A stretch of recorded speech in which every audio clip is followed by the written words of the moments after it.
John, thank you very much for being a guest today. You're very welcome. It's a pleasure to be here and to speak with you. I always start with my Inside the Actors Studio questionnaire. What is your favorite word? Oh, my favorite word. That is an interesting one. I always like the word lambast. Like, I think it's just a satisfying one to say and to deploy in the right circumstances. What's your least favorite word?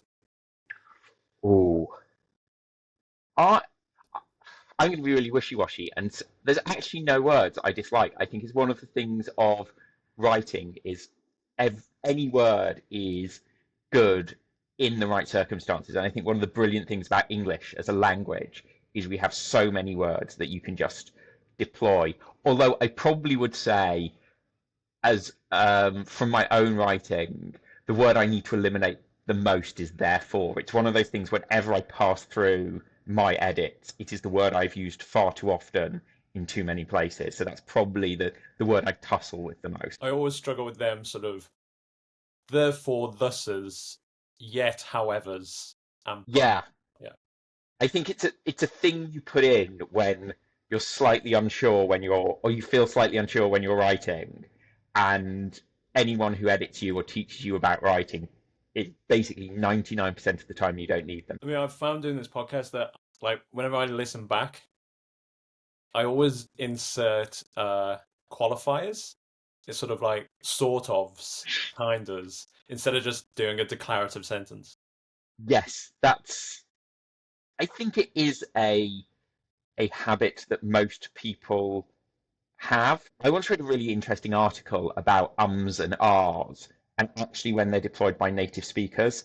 And it's really interesting about they are actually used differently and it's about whether you're unsure or not and things like that. And it's one of the fascinating things about language, and particularly whether you write or broadcast, you're suddenly reflecting a lot on your own habits and how you use words. What is your favorite swear word? Oh, I I mean, I love them all, but I really like the percussive power of bollocks. I think bollocks deployed in the right tone and in the right place is a wonderful thing. Has anything specific about UK politics recently caused you to use it? I I mean, I think every time um, reform pipe up, it's the common response.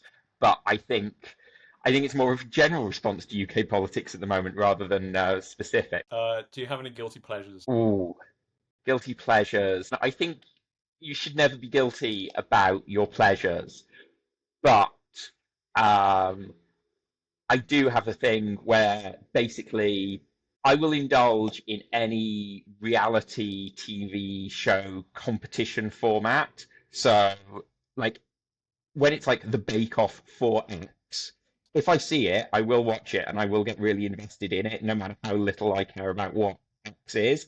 Like, BBC have like a late night one, which is basically the Bake Off but for makeup artists. And I have no interest in makeup artists, but the drama of the concept compels me. I've been like that recently with Great British Sewing Bee. Yeah, I love the sewing bee. Um, watch it habitually.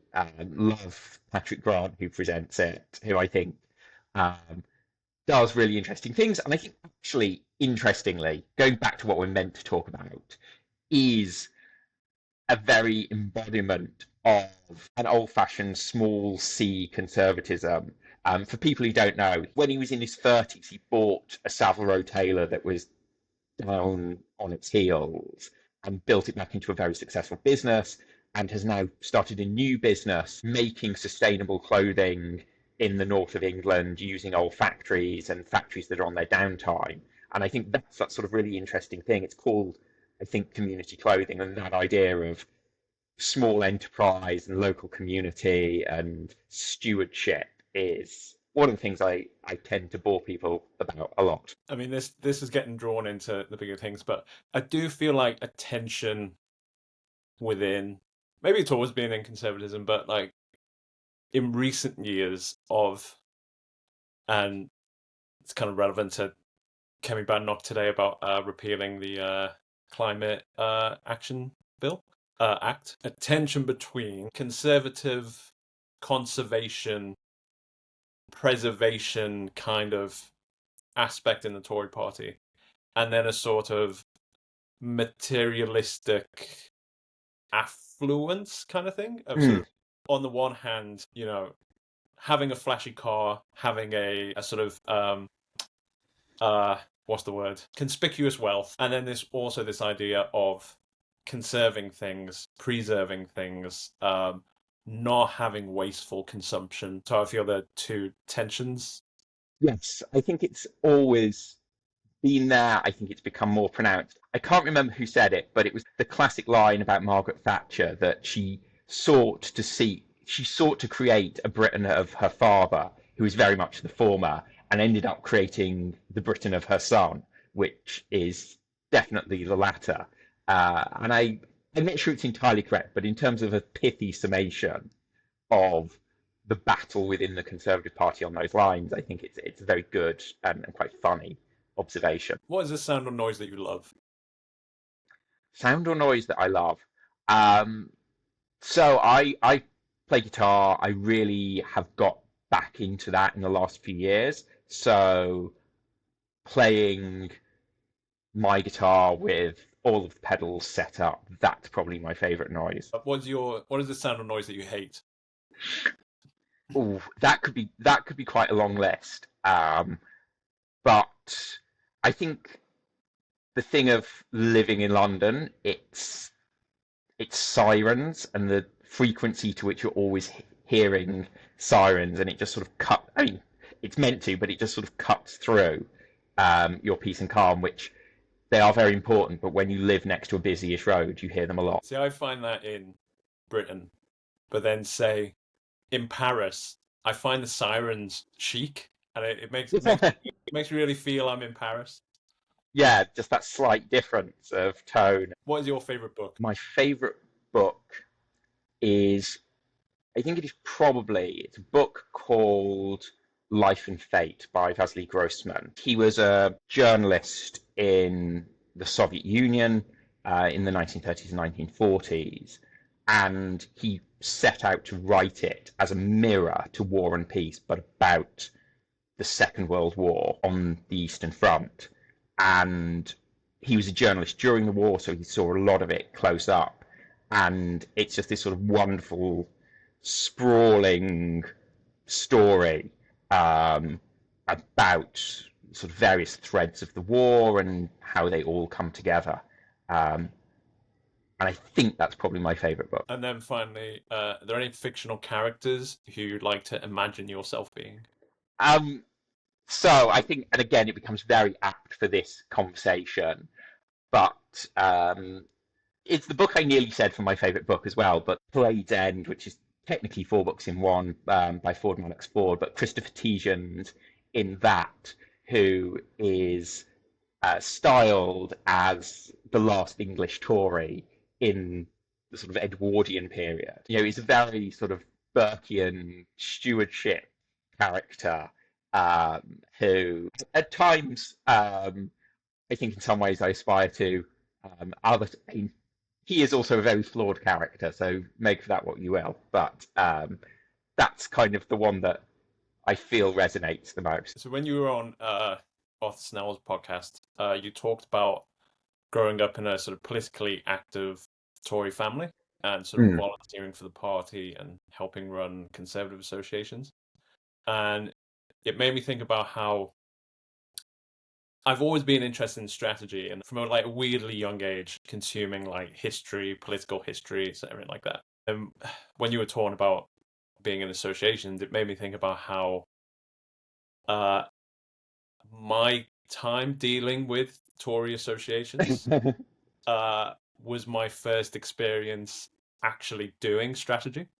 Yeah. Uh, so I'm curious about if you found that as well, and how how how was it?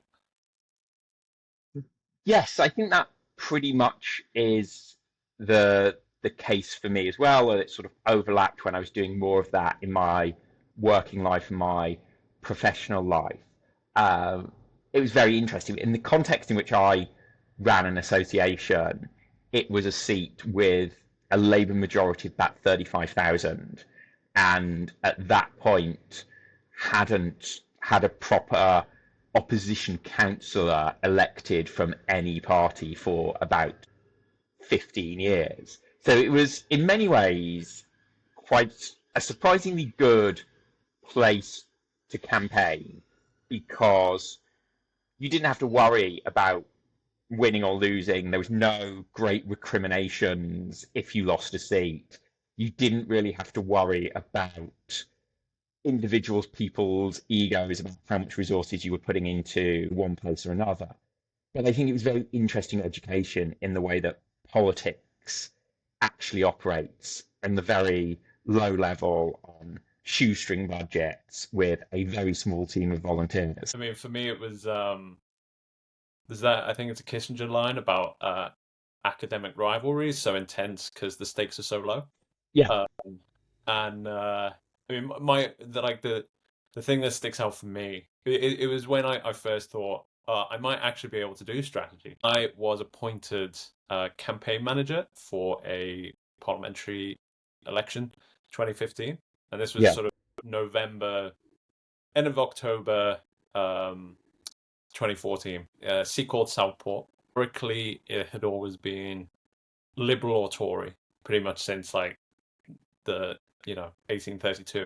At the time, it was sort of had been Lib Dem for like 14 years or something, and the local association were infamously riven with disputes, civil wars. They all hated each other. So when I come in as like an outsider, and also the parliamentary candidate was an outsider as well, the very first thing I had to deal with was something known as Poppygate, which was I actually got weirdly fascinated by the history. The Tory association used to be controlled from the center of the constituency by a power couple, an ancient power couple called the Glovers. There was then a coup in which the outside of the constituency took control of the association. And there was a particular candidate, a young candidate, who was the rising hope of the Glover faction. mm, And the story was kind of muddled, but it seemed to be something along the lines of he picked up a wreath off the war memorial, took a picture of himself with it, holding it upside down, and then sort of put out a press release about how good it was to be at the remembrance ceremony, or something like that. I may be wrong on the details, but the chairman of the association thought, now is my opportunity to get rid of this guy. And this is what, 6-7 months before the election's due. And they were like, we're going to expel this guy. My boss asked me to sort it out. And I didn't know any of these people. I didn't know any of the history. And I had to figure out how to contain this. And I was trying to negotiate with each one. And each party was getting more and more extreme in their position, to the point where the chairman threatened to resign. And he was one of those people who like always threatens to resign, which mm. the more you do it, the more likely someone's going to accept it. Eventually, I said to the area chairman, let me deal with it and try and bring it to a close. And I said, look, can't you just leave it for 6 months? Like, let's get the election out of the way. In 6 months, however the election goes, you can then deal with this guy, get rid of him, whatever. But the chairman was more, no, like, no, he's got to go. And if he doesn't go, I'm going. So I said, pretty much without any authority, okay, well, we're going to fire you all the association committee. The area chairman will fire you all. We'll replace you all. We can do it that way. And then the deputy chairman said, maybe Aaron has a point. Maybe we should leave it. And then everyone got on board, and that was my first proper experience of like bureaucratic knife fighting. Yeah, and I think that is fairly typical of a lot of associations. Exactly those dynamics that you describe, that in pretty much every constituency, you will find there is one geographic fight which, if you look at the constituency on the map and have never been there, will make no sense to you at all. But there will be the outside hates the inside, or the slightly bigger town and the slightly smaller town have an ongoing rivalry. Then layered onto that will be some long-running personal feud that is often very little to do with ideological politics. And it's one of the interesting things that when you see people on the outside of the Conservative Party talk about in stuff like candidate selections, there's always this, oh, the constituencies, they're all right-wing nutters, they all want people who are super right-wing. And that's actually very rarely the case. It is more either there is one local faction versus another local faction, or there will be a local faction that's very strong, and the people who are against it who will pick a candidate that isn't that person simply to annoy them. Or there was one time I heard that they fell out with their candidate because at the Summer Fete, his wife didn't buy enough raffle tickets, or something like absolutely absurd like that. Or the classic one I always say, it was, I won't name the MP, but it was an MP who had been selected, I think in 2005, and won his seat in 2005. As he was going around interviewing for seats, doing selection meetings, there was one seat that he really, really wanted, and he had this selection meeting a week before for another seat that he didn't really have much of a connection to. And they picked him, and he was very pleasantly surprised. We sort of spoke to them a bit after and asked, why did you decide I was the right MP for here? I don't have a huge local connection. I was a bit surprised.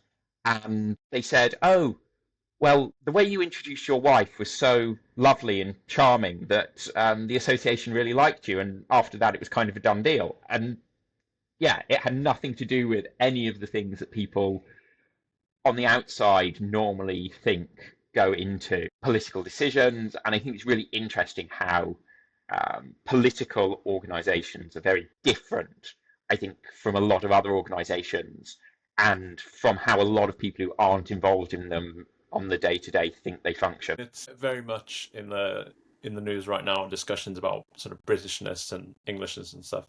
And something I like about British politics and Britain is this element of like whimsy, of of just things happening for completely whimsical, eccentric reasons. Yes, and I think that's very true in a lot of political selections and a lot of way that these organizations operate. And I think, particularly if you look at campaigns in the US where they are super professionalized and there is so much money and so many political consultants, and here there's Jim who knows that estate really well, and that's the level of expertise that you have for often a marginal constituency that can come down to a few hundred votes each way. Have you seen The Candidate, Robert Redford? Yes, yeah. So the other year, I did an episode about the best US politics films, and we were talking about The Candidate. And The Candidate made me really nostalgic for there's nothing quite like an election campaign, especially like an outsider election campaign, where you bring together the most eccentric, arguably weird people together in an enterprise and try and bring them all in one direction. And I found that in the campaigns I was in. Yeah, I think that's true. And particularly, I think Conservative seats often lend themselves to this because you have the best ones for that are the sort of big ones on the rural urban fringe where you have sort of literally anyone from someone who owns a big farm and a big farmhouse on the edge of the village to like someone who runs the second-hand car dealership in the big town, just people who you wouldn't necessarily put together. And then you'll have a handful of local students who turn up, and you get a real mix of people involved. And if you're running it, you then have to try and corral them. And half the time, they are people who will not be bidden by anything you ask them to do. So I think you and I are probably ideologically similar Tories. Um, like for a long time, I was like a sort of conventional, sort of liberal, pragmatic, what I kind of call a high Thatcherite of like Thatcherism as it was actually practiced in government, as opposed to like the sort of the how it's remembered afterwards. Yeah. But for me, after the referendum, I felt the party I knew had gone, or like I could see the writing on the wall of what would eventually happen. It was becoming more ideologically rigid, more radical, more sort of destructive. I can remember, being a quote unquote Thatcherite. I was a big believer in the common market, and I can remember getting into a argument with a repeated unsuccessful parliamentary candidate, who before the referendum had been pro-Remain. And then after the referendum, when we got into an argument about the common market, he accused me of being a socialist for being in favour of it. And for me, stuff like that, it just felt like the Tory party I felt I knew was sort of gone. But I'm curious about why you felt it was still the same party and it was a continuity thing. Oh, that's an interesting question because I do think the Brexit vote was a big schism.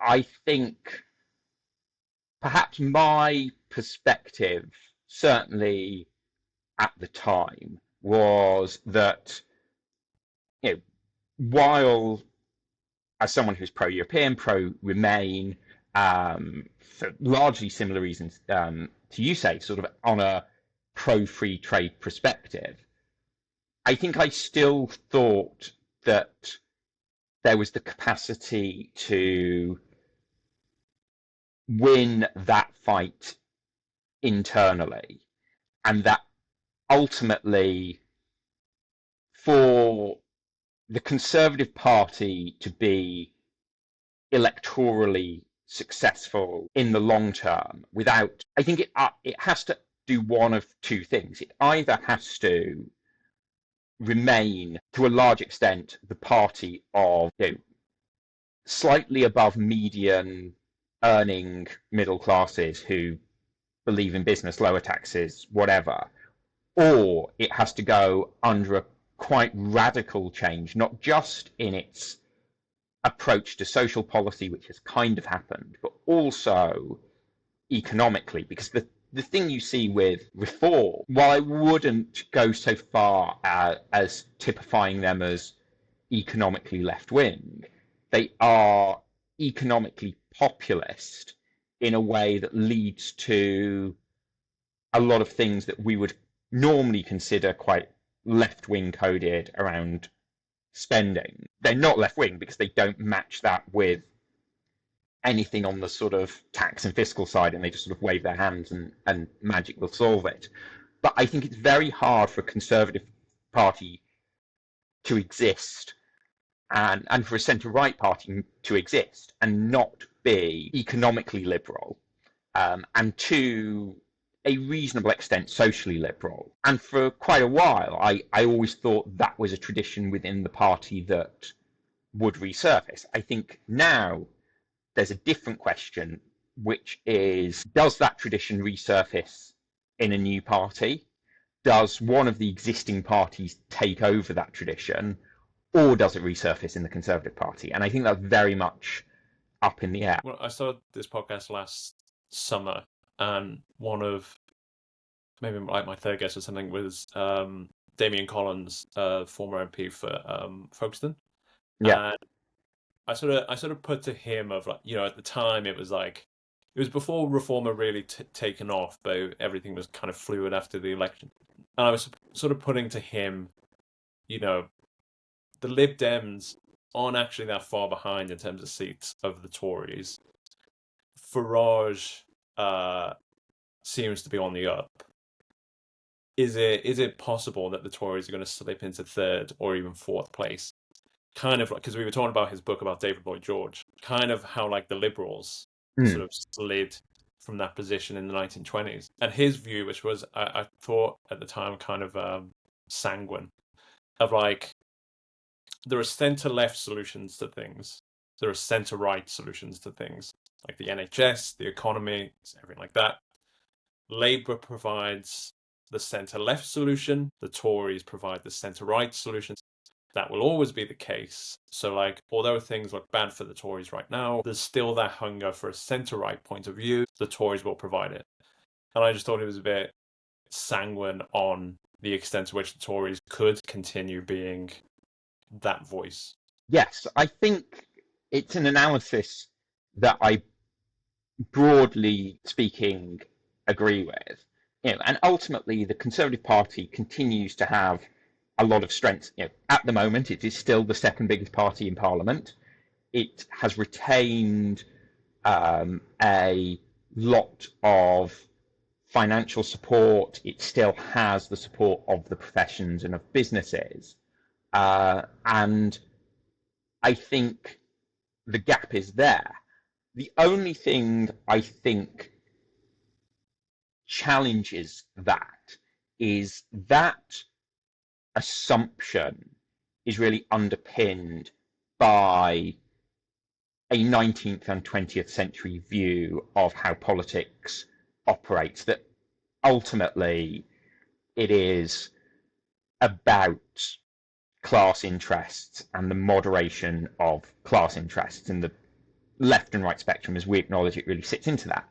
I think the challenge to the Conservative Party is if, as some people have argued, the shift in the 21st century becomes more about this sort of open and closed, or sometimes described as somewheres versus anywheres, that sort of thing. I think that could be a big tectonic plate shift in which you get a sort of left-wing what is now a left-wing coalition effectively being pro-globalization in some way, and you get an anti-globalization, more nativist party like Reform. And in that political spectrum, I think it does become very hard for the Conservative Party, because they have, for a long time, effectively been both.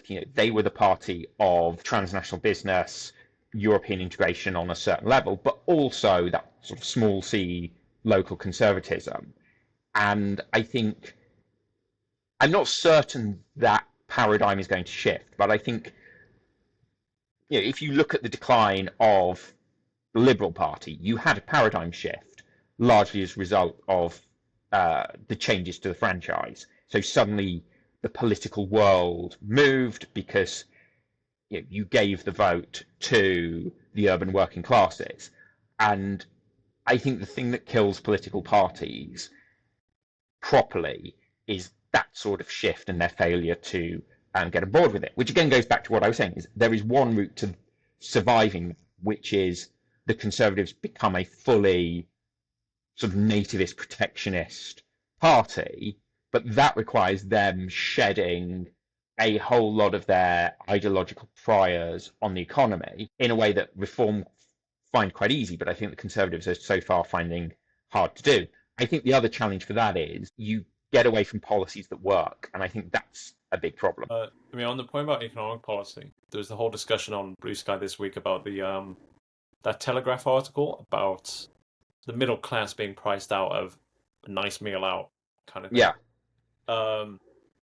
And I felt in the sort of dying days of the last Tory government, it seemed to me like there'd been a collapse in Tory political economic thinking, in the sense of, I can remember in the sort of, I think it was like the very early days of Liz Truss, and I believe, I don't want to sue me, but I believe it was Jacob Rees-Mogg. He was being asked about government assistance with energy prices. And I remember him saying something along the lines of, it's not really the job of the government to help people with energy bills. And for me, it was I felt the Tories had maneuvered themselves into a sort of position of sort of across the board and into the Sunak years of people under a certain wage bracket shouldn't have disposable wealth or disposable income.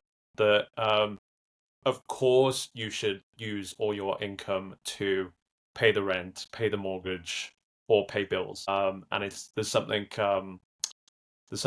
crude about having disposable income.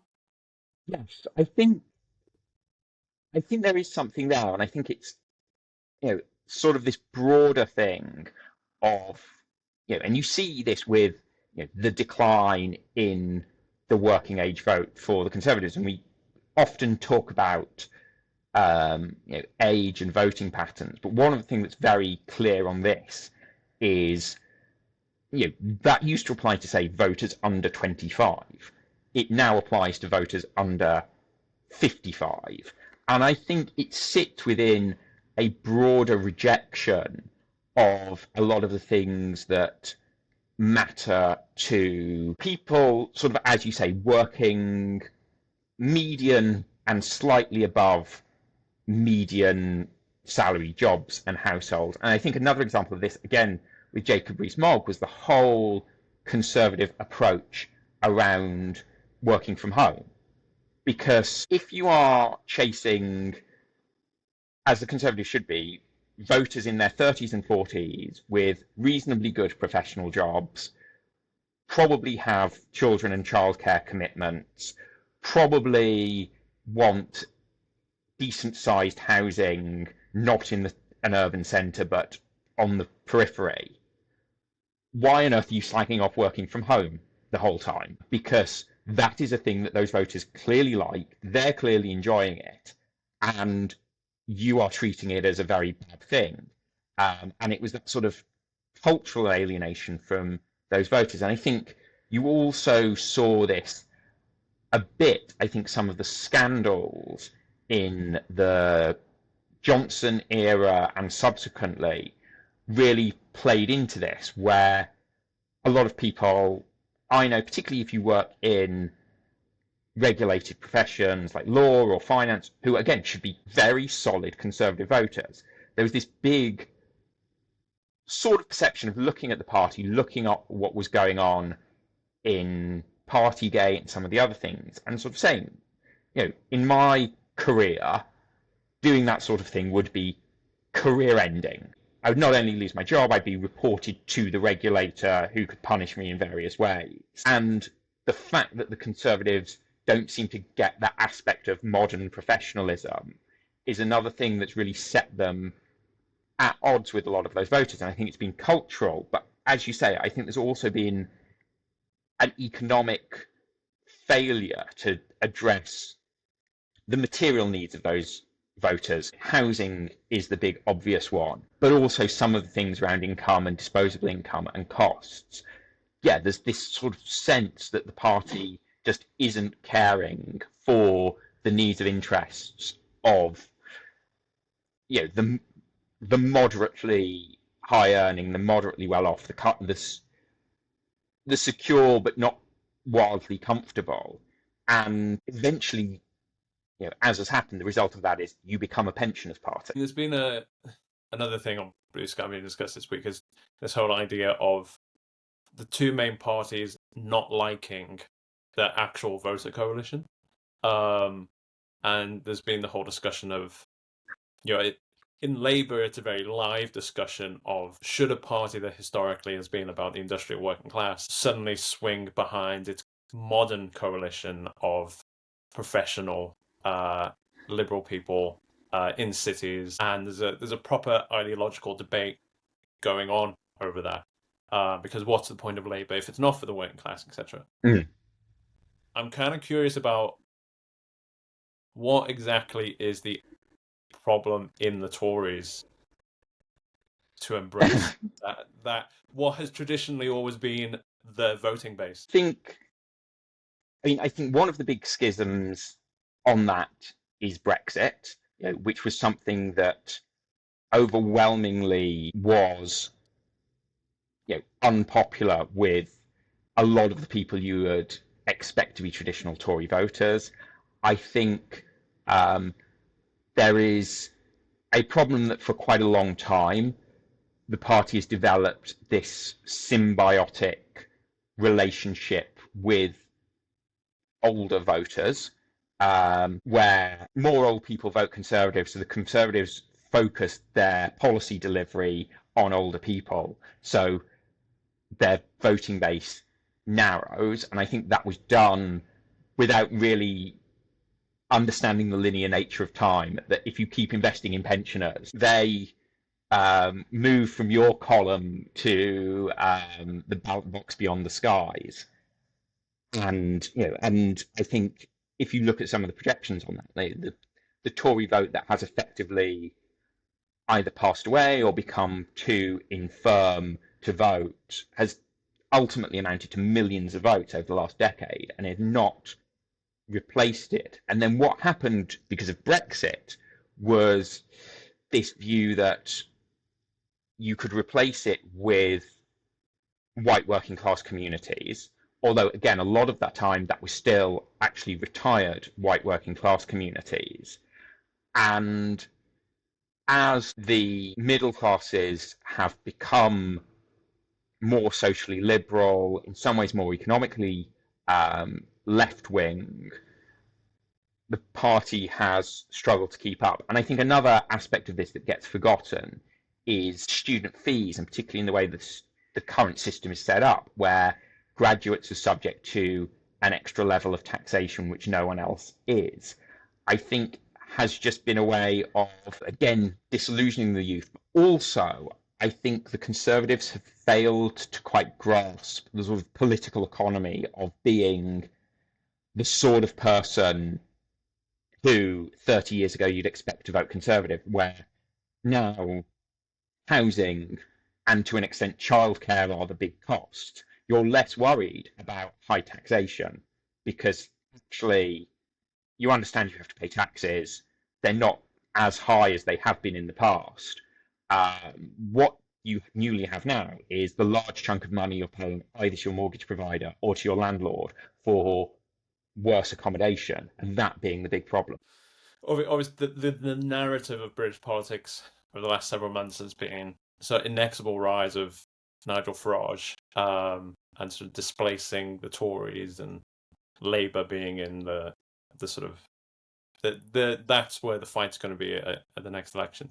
But I've also kind of felt like over the last few weeks, Farage has been making some missteps, and the problem for the Tories was encapsulated to me the other day when I saw Nigel Farage's response to Keir Starmer's conference speech, in which he talked about Charlie Kirk and Antifa. And I thought, he's too online. Yeah. And then I thought, so like maybe there's an opening. But then I thought, Kemi Badenoch is also too online. So like, can the Tories take advantage of that? Yeah, I think it's a real problem. And I think first part of the issue is I think a lot of Conservatives are not convinced that they have to fight reform. And that's a big problem for the party. In the way, in many respects, the Labour Party enjoys punching left more than it enjoys punching us sometimes. The right, I think there's a lot of people who think reform getting in will still essentially be continuity Conservatives, and that's fine, and it's better than Labour being in power. But what I think is, there is a huge gap for centre-right policies that are popular. The huge weaknesses in reform, particularly around all this America-focused stuff. Along with that, the on Ukraine and on Russia, where the Conservatives have a phenomenally good record and a very natural understanding, I think, of where the public are, and the public still remain hugely supportive of what we did and what the government continues to do on Ukraine. I think the environment, although we've seen in the press today the Conservative are turning against net zero, which I sort of think is mad because it's something that, again, is largely popular and where the Conservatives have a good record. And I think there is a lot of chance where the Conservatives can fight with reform, and they just need the will to do it and the understanding of what actually connects with the public. And I think actually that becomes very important because if reform fall back against Labour, and if we take as a starting point, Labour will win a second term or are in a position to form a coalition to carry them through a second term. I think the second is probably more likely at this stage. Then it becomes very important for the future of the right and the centre-right where the balance of power lies between the Conservative Party and Reform and what that relationship looks like after the next election. Because I think sort of the worst possible thing for Reform in some ways is they become the opposition party. They then have 200 MPs who turn out to be sort of scandal-ridden, hate each other, don't get anything, cohesive done, and it all sorts of falls apart as leading opposition party. And then suddenly the centre-right starts to look open again, and particularly if Farage sort of falls away in that next period.